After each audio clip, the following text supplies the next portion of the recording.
Israel হবে এই বিশ্বের নেতৃস্থানীয় রাষ্ট্র, এটাতে কোনো ডাউট নাই, সে হবেই এবং অলরেডি সে হয়ে গেছে। সে প্রায় 90% সফল, আর 10% বাকি আছে। এটা খুব অল্প সময়ের মধ্যেই হয়ে যাবে। কারণ আমাদের দুর্বলতা আছে যে আমরা যে আপোষে কাদা ছোটাছুটিতে ব্যস্ত ছিলাম, আমরা হালুয়া রুটি খাচ্ছিলাম, এই সময়টুকুর মধ্যে ও প্রচণ্ড শক্তিশালী হয়ে গেছে। ওই ইসরায়েল থেকেই আজকে সারা বিশ্বের পলিটিক্স নিয়ন্ত্রণ করা হচ্ছে, ব্যাংকিং সিস্টেম নিয়ন্ত্রণ করা হচ্ছে, অর্থনীতি নিয়ন্ত্রণ করা হচ্ছে, মিডিয়া নিয়ন্ত্রণ করা হচ্ছে, পত্রপত্রিকাও নিয়ন্ত্রণ করা হচ্ছে, আদর্শ নিয়ন্ত্রণ করা হচ্ছে, সংস্কৃতি নিয়ন্ত্রণ করা হচ্ছে, এবং আপনার এই যে প্রযুক্তি, অস্ত্র শস্ত্র, এগুলো সেখান থেকে নিয়ন্ত্রণ করা হচ্ছে। আর এটাই সেই রাষ্ট্র যেখান থেকে দাজ্জাল মানুষের রূপে বের হবে। এটাই সেই রাষ্ট্র। ওই জেরুজালেম থেকেই দাজ্জাল বের হবে। এই শক্তিশালী হয়ে গেল আমাদের চোখের সামনেই, কিন্তু আমরা কিছু করতে পারলাম না। এই যখন শক্তিশালী হয়ে গেছে, তখন সামনে একটা মহাযুদ্ধ লঞ্চ করবে, যেখানে 80টা দেশ পৃথিবীর একত্রিত হয়ে যাবে এবং প্রত্যেকটা দেশের আন্ডারে থাকবে 12,000 করে সৈন্য। এবং এই যুদ্ধে প্রত্যেক 100 জন সৈনিকের মধ্যে 99টা সৈনিক মারা যাবে এই যুদ্ধে। এটা হবে পারমাণবিক যুদ্ধ, আপনার সামনেই করান আছে। এরা যে স্বপ্ন দেখায় ভিশন 20, 30, 50, 100, এগুলো সব বোগাস। এতদিন পর্যন্ত এই ওয়ার্ল্ড আর সার্ভাইভ করবে বলে আমরা মনে করি না। আল্লাহু আ'লাম বিসওয়াব, আল্লাহ পাক ভালো জানেন। আমাদের রিসার্চ হচ্ছে এতদিন পর্যন্ত ওয়ার্ল্ড সার্ভাইভ নাও করতে পারে, না করার সম্ভাবনা 95%। এই মালহামার পরে ইমামুল মাহদী আসবেন শেষের দিকে, এবং তিনি মুসলিমদের হাল ধরবেন এবং প্রচুর সংখ্যক মুসলিম এই যুদ্ধে মারা যাবে। প্রচুর সংখ্যক, প্রচুর, তাদের সংখ্যা অগণিত। কিছু মুসলিম যুদ্ধের মাঠ থেকে পালিয়ে যাবে, যাদেরকে আল্লাহ পাক মাফ করবেন না, আর অল্প কিছু মুসলিম বাকি থাকবেন, যাদের হাতে আল্লাহ রাব্বুল আলামিন এই যুদ্ধের শেষের দিকে গিয়ে বিজয় দান করবেন ইনশাআল্লাহ। এবং আমাদের খোরাসান থেকেও একটা বাহিনী যাবে, যারা জেরুজালেম পর্যন্ত পৌঁছে যাবে, ইমামুল মাহদীর সাথে যোগ দিবে। পৃথিবীর কোন শক্তি, নবীজি বলেছেন, পৃথিবীর কোন শক্তি তাদের পথে বাধা হয়ে দাঁড়াতে পারবে না। তিনি বলেছেন, তোমরা যদি হামাগুড়ি দিয়ে হয় বা বরফের উপর স্ক্রল করেও হয়, তোমরা যদি ওদেরকে পেয়ে যাও তাহলে তাদের সাথে যুক্ত হইও। এটা নসিহত নবী সাল্লাল্লাহু আলাইহি ওয়াসাল্লামের। এটা আসবে সামনের এই সময়টা। এই মালহামার পরে যখন মুসলিমরা আবারও বিজয়ের আসনে আসবে, তখন মুসলিমরা জয় করবে কনস্ট্যান্টিনোপল বা তুরস্কের ইস্তাম্বুল। এটা এখন নেটোর হাতে চলে গেছে, এটা আবারও মুসলিমদের হাতে চলে আসবে। তারপর ঘোষণা করা হবে যে মাসিহুদ দাজ্জাল মানুষের রূপে বের হয়েছে। কোথায়? ওই জেরুজালেমে। তখন মুসলিমরা সেখানে ছুটবে।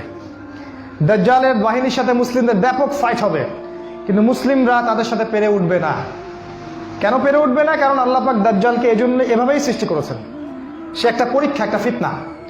তার হাতে আল্লাহ পাক প্রচুর ক্ষমতা দিবেন। সে বৃষ্টি বর্ষণ করতে পারবে, সে প্রযুক্তি নিয়ন্ত্রণ করবে, সে আকাশ নিয়ন্ত্রণ করবে, সে প্রত্যেকটা শহরে প্রবেশ করবে, প্রতিটা শহরে। সে খুব দ্রুত ফ্লাই করতে পারবে।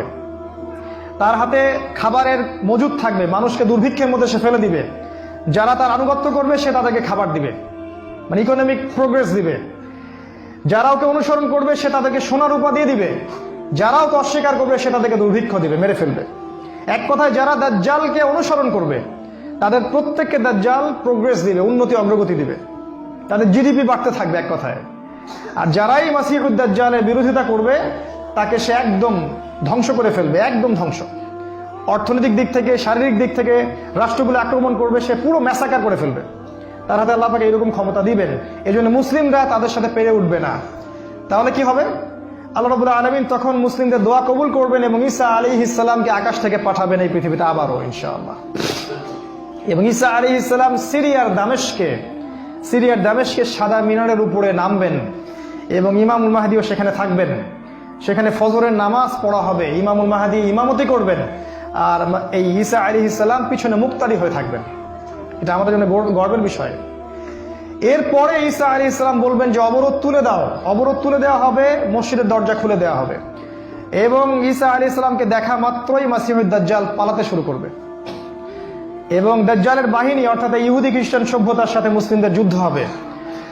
নবী সাল্লাল্লাহু আলাইহি ওয়াসাল্লাম বলেছেন, হাদিসে শোনেন, নবীজি বলেছেন লাতুকাতিলুন্নাল ইয়াহুদ, শেষ জামানায় তোমরা অবশ্যই ইহুদিদের সাথে যুদ্ধ করবে, অবশ্যই করবে। এমনকি কোনো ইহুদি যদি পাথরের পিছনে লুকায়, তখন সেই পাথর কথা বলবে, ইয়া মুসলিম ইন্না ওয়ারা আল ইয়াহুদ তাআলাউ ফাকতুলহু, হে মুসলিম আমার পিছনে একজন ইহুদি আছে, আসো তাকে হত্যা করে যাও। এটা পাথর পর্যন্ত কথা বলবে।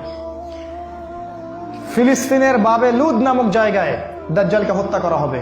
ওই বাবে লুদটা ইন্টারনেটে গিয়ে দেখবেন, সেখানে ইসরায়েলের বিমানবন্দর তৈরি করা আছে এখন।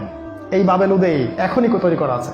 আমি একটু আগে বললাম যে দাজ্জাল আকাশ নিয়ন্ত্রণ করবে, ওই বাবে লুদের এয়ারপোর্ট থেকেই সে আকাশ নিয়ন্ত্রণ করবে। আমার মত এটা আমার মত, আমার বুঝ এটা। ওই বাবে লুদে সবচেয়ে বড় একটা এয়ারক্রাফটের ঘাঁটি তারা মজুদ করেছে এই বাবে লুদের মধ্যে, প্যালেস্টাইনে। আর ওই জায়গায় ঈসা আলাইহিস সালাম এই মাসিহুদ দাজ্জালকে হত্যা করবে। এরপরে ঈসা আলাইহিস সালাম জেরুজালেম থেকে ইমামুল মাহদিকে সাথে নিয়ে পুরো বিশ্বে ইসলামী খেলাফা বাস্তবায়ন করবে। পুরো বিশ্বে নবীজি বলেছেন, একটা পাকা বাড়ি একটা কাঁচা বাড়িও বাদ থাকবে না যেখানে ইসলামের কালিমা লা ইলাহা ইল্লাল্লাহ প্রবেশ করবে না। একটা কাঁচা বাড়ি একটা পাকা বাড়িও বাদ থাকবে না। এরপরে ঈসা আলাইহিস সালাম 40 বছর এই পৃথিবীতে ইসলামী খেলাফা বাস্তবায়ন করবেন। নবীজি বলেছেন, পৃথিবীতে কোনো জুলুম থাকবে না, কোনো রকমের অন্যায় পাপাচার থাকবে না। বাঘে এবং হরিণে এক ঘাটে পানি খাবে, কেউ কারো প্রতি কোনো অবিচার করবে না। এক একটা ফল হবে বিশাল বিশাল, আল্লাহ পাক বরকতের দরজা সব খুলে দিবেন। প্রচুর বৃষ্টিপাত হবে, মাটি উর্বর হবে, প্রচুর সুজলা সুফলা হয়ে যাবে এই পৃথিবীটা। আবারও আগের অবস্থায় চলে আসবে পৃথিবীটা ইনশাআল্লাহ। কোনো দূষণ থাকবে না, কিচ্ছু থাকবে না ইনশাআল্লাহ। এই 40 বছর তিনি রাজত্ব করবেন, তারপর তিনি মারা যাবেন এবং তাকে দাফন করা হবে রাসূল সাল্লাল্লাহু আলাইহি ওয়াসাল্লামের কবরের পাশে। আর ইমামুল মাহদী আরো আগেই মারা যাবেন। তিনি 7 বা 9 বছর রাজত্ব করবেন, এই মুসলিম উম্মাহকে নেতৃত্ব দিবেন। এই অবস্থাটা সামনে আসতে যাচ্ছে। এই কথাগুলো আপনাকে কোনো সেকুলার মিডিয়া বলবে না, কোনো কাফের মিডিয়া বলবে না, কোনো পত্র পত্রিকায় পাবেন না। ইভেন এখন ওয়াজ মাহফিলও এগুলো বলা বন্ধ হয়ে গেছে। এই কথাটা আমি কেন বললাম, শুধু এত যে বড় একটা কথা আমি বললাম, এত ডিটেলস বললাম, এটার কারণ একটাই, যাতে আপনি হীনমন্যতায় না ভোগেন। কারণ সামনের যে বিজয়ের সময়টা, সেটা আমাদের বিজয়ের সময়। কোনো সন্দেহ নাই যে এই সময়টা অবশ্যই আসবে, কারণ প্রিয় নবী মুহাম্মদ সাল্লাল্লাহু আলাইহি ওয়াসাল্লাম তার পবিত্র জাবান এটা বলে গেছে। আমাদের নবী সাল্লাল্লাহু আলাইহি ওয়াসাল্লাম তার অলৌকিক পবিত্র জাবান এটা বলে গেছেন, কোনো শক্তি নাই পৃথিবীর এই কথাকে উল্টে দিতে পারে ইনশাআল্লাহ তাআলা। অতএব এখন যে দেখছেন এই যে সেকুলারদের দাপট, এই যে কাফেরদের দাপট, নাস্তিকদের দাপট, মুরতাদদের দাপট, একদম সব ওদের হাতে। অর্থনীতি, রাজনীতি, এভরি সিঙ্গেল সেক্টর ওরা কন্ট্রোল করছে। এর কিচ্ছু অবশিষ্ট থাকবে না ইনশাআল্লাহ তাআলা। ওরা যতই চেষ্টা করে নিক না কেন, তারা ইসলামের এই অপ্রতিরোধ্য গতিটা থাকাতে পারবে না ইনশাআল্লাহু আযজা ওয়া জাল্লা।